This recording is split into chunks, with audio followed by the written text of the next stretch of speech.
Bismillahirrahmanirrahim. Paslun wal walimatu alal ursi mustahabatun. Pasol menjelaskan walimah, melakukan resepsi pernikahan. Melakukan resepsi pernikahan mustahabatun, hukumnya sunnah. Wal muradu biha ta'amun yattakhadulil ursi.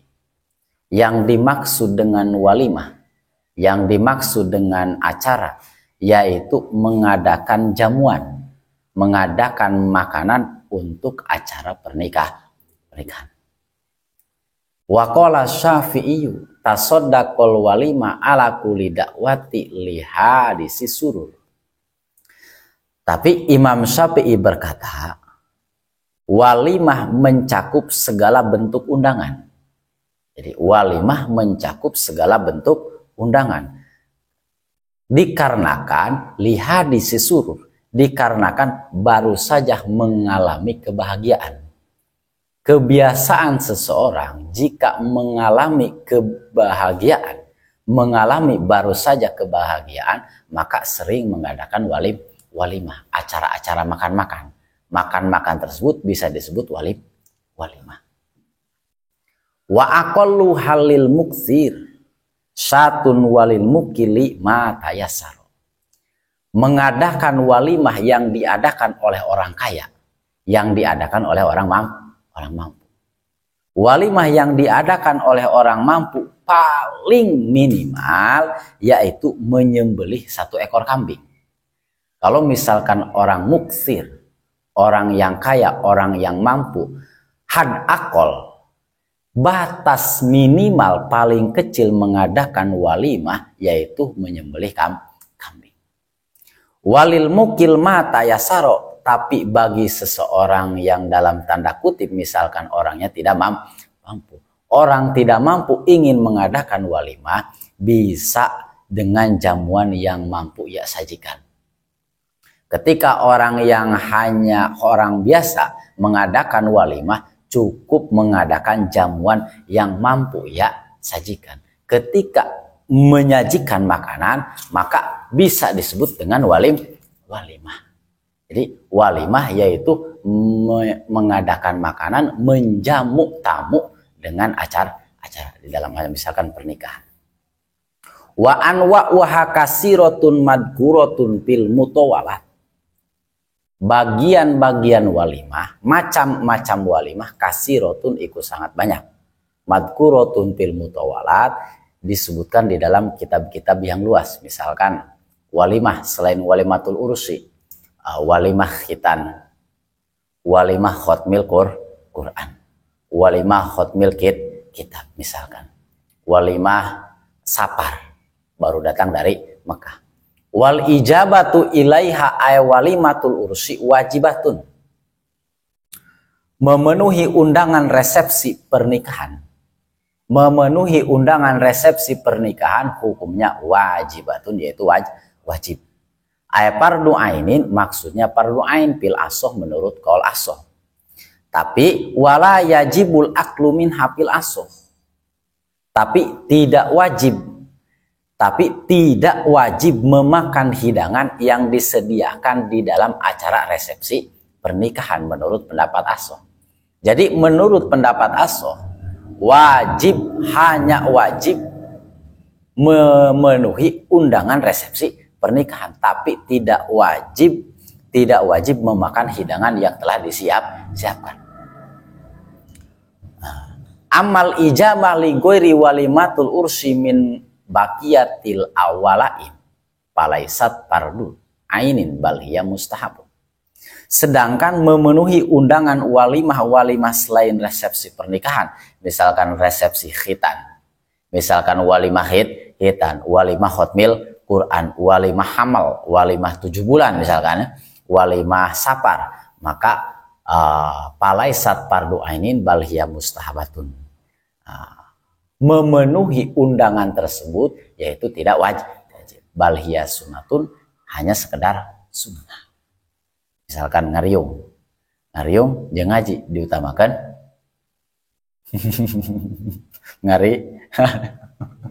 ngariung son sunnah, ngaji wajib. Wajib. Tapi diutamakan ngeriung.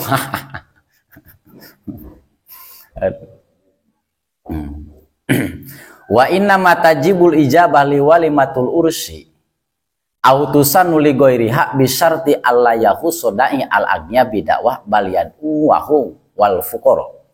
Jadi syarat-syarat wajib memenuhi undangan resepsi pernikahan, yaitu hanya wajib walimah yang hanya hukumnya sunnah dengan syarat orang yang mengadakan walimatul ursi, orang yang mengadakan walimatul pernikahan mengundang tidak hanya mengundang orang-orang kaya, yaitu disertakan mengundang orang-orang fakir. Jika yang mempunyai walimatul ursi hanya khusus mengundang orang-orang kaya, maka tidak wajib memenuhi undangan resepsi pernikahan. Maka tidak wajib memenuhi undangan resepsi pernikahan. Wa ayyad wahum fil yaumil awal. Syarat yang kedua dengan syarat mereka diundang pada hari pertama. Syarat yang kedua dengan syarat mereka diundang pada hari yang pertama. Fa in aulama salasata ayam lam tajibul ijabah fil yaumisani. Sehingga jika seseorang yang mengadakan resepsi pernikahan mengadakan acaranya sampai 3 hari, maka hukumnya tidak wajib datang di hari kedua. Bal tustahabu, bahkan hanya sekedar dihukumi sunnah. Wa tukrahu fil yaumi salis, dan makruh hukumnya datang di hari yang ketiga. Jadi jika seseorang yang mengadakan walimatul ursi, walimatul pernikahan, mengadakan pernikahan sampai 3 hari, maka yang wajib dengan syarat diundang pada hari pertama. Tapi jika diundang pada hari kedua, maka hukumnya hanya sunnah. Tapi diundang hari ketiga, hukumnya makruh. Wa baqiyatus syurut mazkuratun fil mutawalat. Untuk syarat-syarat yang lain yang dijelaskan di dalam kitab-kitab yang lebih luas penjelasannya. Di dalam kitab yang lain disebutkan syarat-syarat wajib memenuhi undangan. Wa qauluhu ila min udrin aymani'in minal ijabah lil walimah. Ungkapan Kiai Musonib lapan ila min udrin, maksudnya kecuali ada udzur, maksudnya ada sesuatu yang menghalangi untuk menghadiri resepsi pernikahan. Memang hukum awal wajib. Tapi jika seseorang yang diundang yaitu mempunyai udzur, mempunyai halangan yang tidak bisa datang kepada memenuhi undangan resepsi pernikahan, maka jadi tidak wajib. Misalkan contoh, ka'ayakuna fi maudi dakwati mayyata'adabi. Seperti di tempat acara pernikahan tersebut ada orang yang bisa menyakiti orang yang diundang. Misalkan di acara pernikahan ada musuh, maka bagi orang yang diundang tidak wajib datang, karena jika datang bisa menyakiti orang yang diundang. Misalkan aya musuh, bahaya. Asana ilamun aing datang karena undangan, ya bisa digebukan atuh ulahnya. Aula taliku bihi majalisatu, atau tidak layak bagi yang diundang untuk bergabung dengan orang-orang yang undang. Misalkan, atau tidak layak bagi yang diundang bergabung dengan orang-orang yang ngundang, maka tidak wajib bagi yang diundang datang ke acara resepsi pernikahan.